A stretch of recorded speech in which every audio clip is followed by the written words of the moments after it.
All right. So to give you a quick little breakdown of what Comdata is, it's our customer portal into your Comdata account.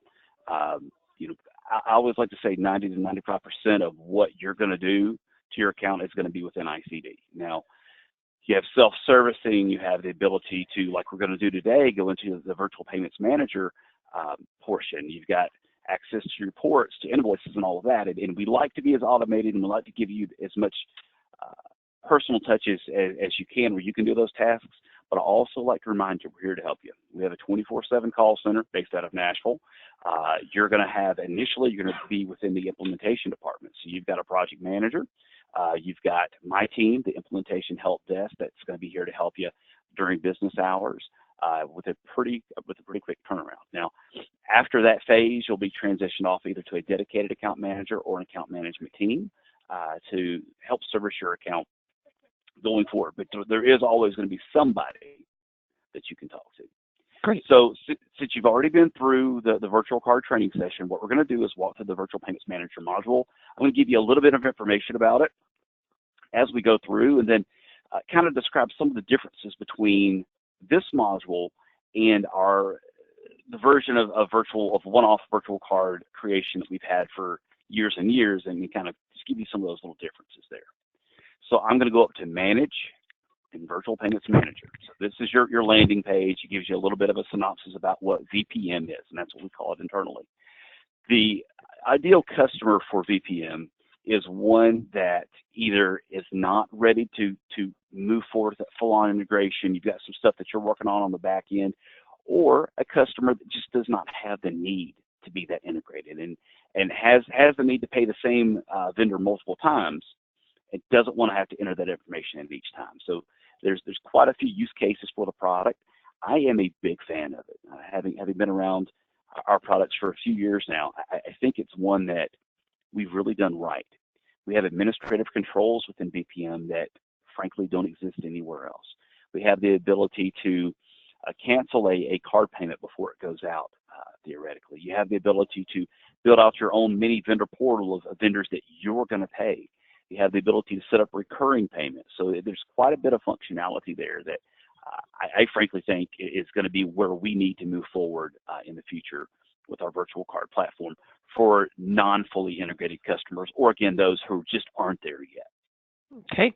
So the first place I'm going to walk through is the administrative tools. Now, this is one of the things that does not exist anywhere else within the Comdata platform. Because what you do is you have the ability, if you want to set some notifications and or some approval, we'll say approval routing, which is the truth, but the ability to go in and say, hey, a payment of above a certain amount, I need to go in and approve. Now, with these features, I would say maybe 15% of our VPN customers use it, because quite often with this module and with a smaller customer, the person we're talking to is the only person that's creating virtual cards. So if it's just me, I don't need to approve myself. But if you've got an AP staff that's doing it, it may be helpful. So we'll just walk through that real quickly. If we click the notification button, what I would suggest you do is kind of think about your virtual card payments that you're going to be making and figure out what is that level that you normally won't go above, but you would want to know about if you do. So we'll say $1,000. So let's say, the vast majority of your cards are $750 payments or less. You would set it at 1,000. You would pick the notification user. So you'd go in and pick your own username here. Your email address is going to pop up. Once you save this, all this means is if Johnny goes in and creates a virtual card that's $1,500, you're going to get an email to let you know. Not to take any action, not to approve anything, but just to let you know so you can kind of have a beat on the program. Now, the other thing you can use both of these in tandem or just one at a time, doesn't really matter, is the approval notification. So let's say you don't think there's ever an occasion for you to have a $2,500 virtual payment. You're saying we're never going to be there.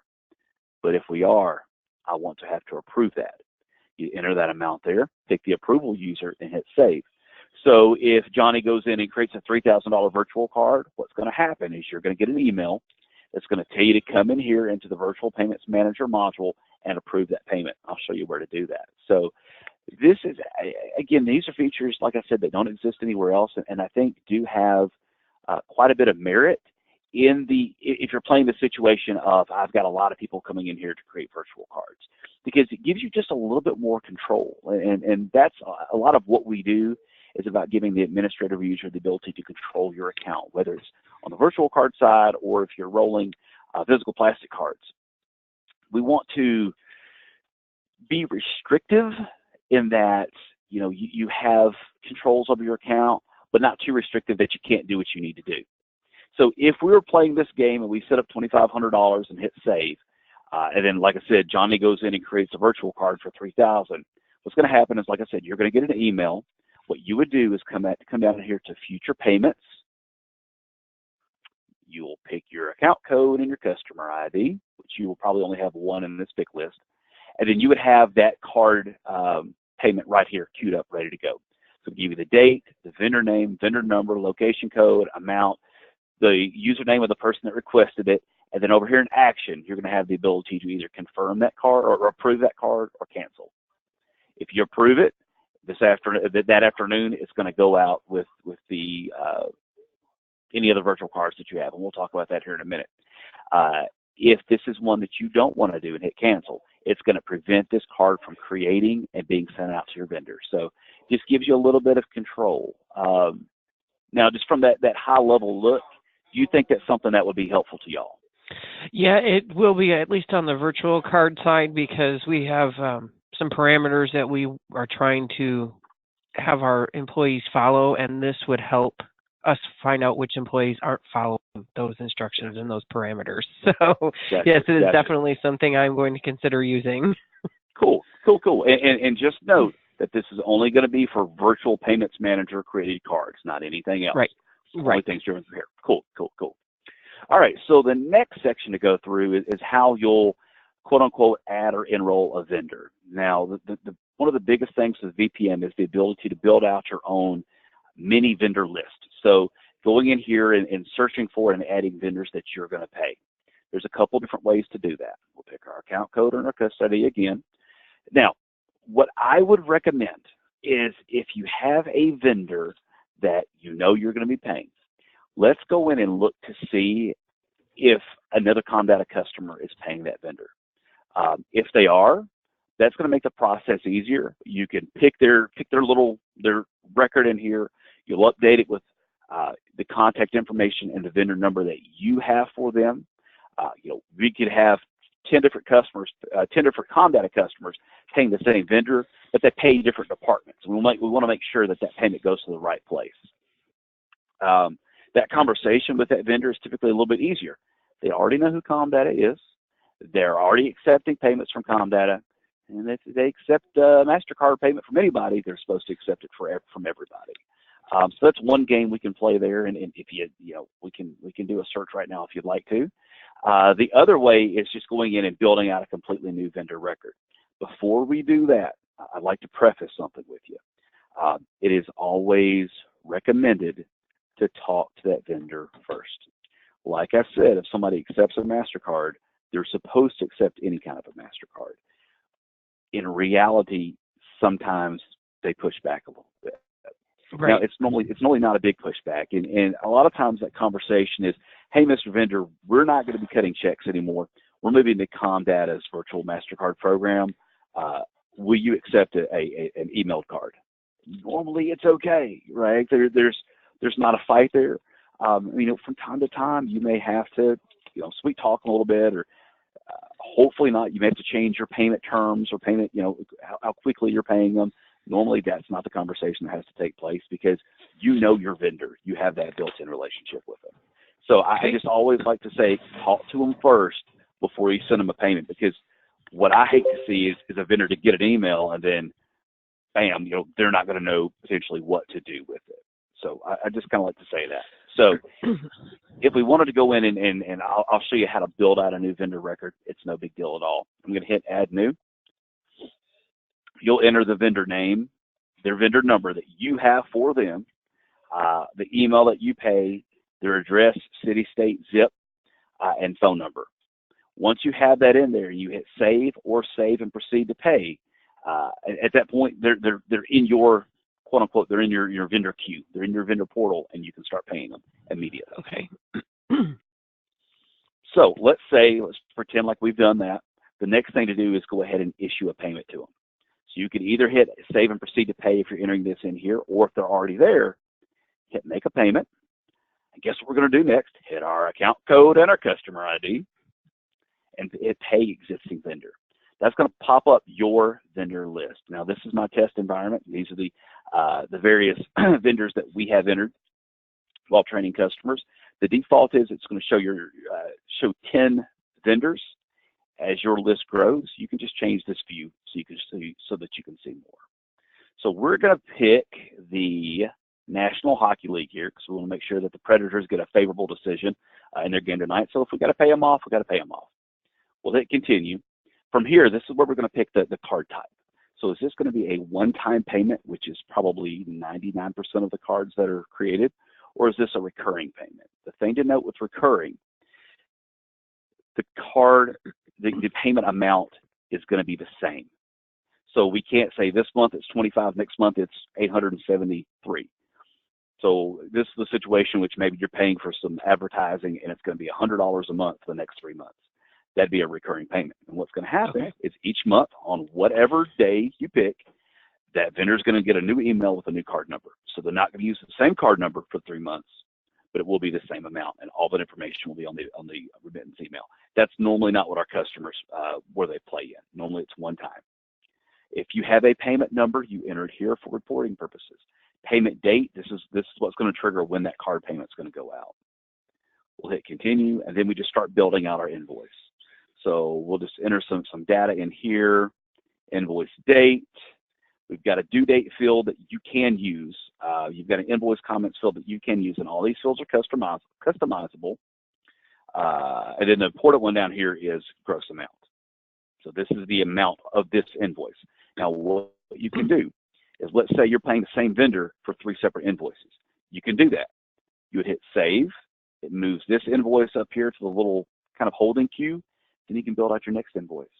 When this email goes out to the vendor, they're going to get all of that, for lack of better terms, line item detail. They're going to get a CTX 820, which is a text file with all the invoice information. The email is going to have all that invoice information, so that not only they're going to see this total card is for X amount of dollars, but it's comprised of these invoices for reconciliation purposes. You can do that, or if you just want to put one invoice in here, you're fine doing that too. Once this is the way it needs to be, we'll hit continue, and then we verify our information here. This is who we want it to go to, that's the address, and then the payment information. Once we hit submit, what we're going to do is we're going to put this card in our queue. With the way the VPM process works is these cards are not created immediately. They'll sit here, they'll queue up. Right about 5 o'clock Central Time in the afternoon, we batch all of these together, and about 5:01, 5:02, all of your cards will go out. So if you have created 10 cards, 10 are going to go out at one time. So with our traditional product, the cards went out immediately. So it's like maybe an emergent situation or a vendor that you're only going to pay one time. You could go up to manage new card order and do a virtual card from there, but you're going to have to enter the vendor information each time. With VPM, we store it and then we queue it up. And the reason we did that is it gives us the ability to have those administrative tools and approvals and approval notifications that we haven't had anywhere else within the system. So normally that's not a problem. Being on more towards the East Coast, what normally happens is the card goes out, it's setting in your vendor's email. The next morning they get it and they run the card. Now, if you're paying somebody out on the West Coast, they're going to get it about 3 o'clock, and maybe they'll even run the card that same day, which is wonderful. And you go ahead and get your stuff paid for. Once we do what we've just done, this is a real-world example here. We'll go down to future payments, which is where we went to just a minute ago, account code and cust ID, and we see that payment we just made here. I'm being careful not to say card we just created because we've not yet created the card. That's not going to happen until 5 o'clock. But we've got our payment in our queue. Payment date, vendor name, vendor number, amount, requester, and then if I hit cancel, it's going to stop this. If this was one of those approvals, we'd see either it says confirm or approve. I can't remember which of the two it says. Hit that button, and then at 5 o'clock it's going to go out. If we had built out a recurring payment, we would see that down there in the bottom. The last thing to walk through is payment history. This is going to show you every card that has been created within a certain time. So we'll see the last 10 entries by default and within a certain date range. So let me back this up to June 1st. So we've got 2 cards that we've created since June 1st. We can see payment date, we can see vendor, we can see amount. I can see the full card number because I've got a test account here. You're going to see the first part and the last part of the card number just for security purposes. Who created it, and then completed does not mean that they've run the card. It just means that we successfully completed that card and emailed it out to the vendor. That's BPM, Christy. That's all there is to it. That's pretty simple. It is. Now, management-wise, it's just like you saw in the other training session. If you need to edit a card, you can do that after it's been created by going into Manage, Cards, Search Virtual Cards, then editing the amount or editing the status of it. You can push the card back out to the vendor again through there. One other thing I do want to mention and bring up to you is real-time transaction history. We covered that in your training session the other day, but the important part about real-time transaction history is that that's where you're going to go in if you have a vendor that says, oh, this card didn't work, something's wrong with it. Well, nearly 10 times out of 10, it's because they did something wrong. Mm-hmm. You're going to see one of a few different error messages in there. You'll see that must use full cycle limit. Well, what that tells you is they ran the card for less than what the card was good for. So they're trying to underpay themselves. Okay, well, we don't want that to happen. So we're going to decline that. If they run it for more than what the card's good for, of course, we're going to decline that one. Let's see, what else? Oh, expiration date, CDC2 date. So the little security features that we have in place, they miskeyed information when they ran it within their point of sale system. So, those are the most common issues with virtual card. And like I said, almost 10 times out of 10, it's the vendor's fault. And maybe that sounds a little mean, but all they need to do is rerun the card. And you're going to have all that exactly. You're going to have all that information within real-time transaction history spelled out to you so that you can, as I like to say, correct their behavior, get your invoice paid, and be on about your way with very little trouble on the customer's part, and hopefully very little trouble on your part. Any questions? Nope, that was pretty self-explanatory, really. It was easy to follow, and I have no doubt I'll be able to get through it without any issues. I completely agree.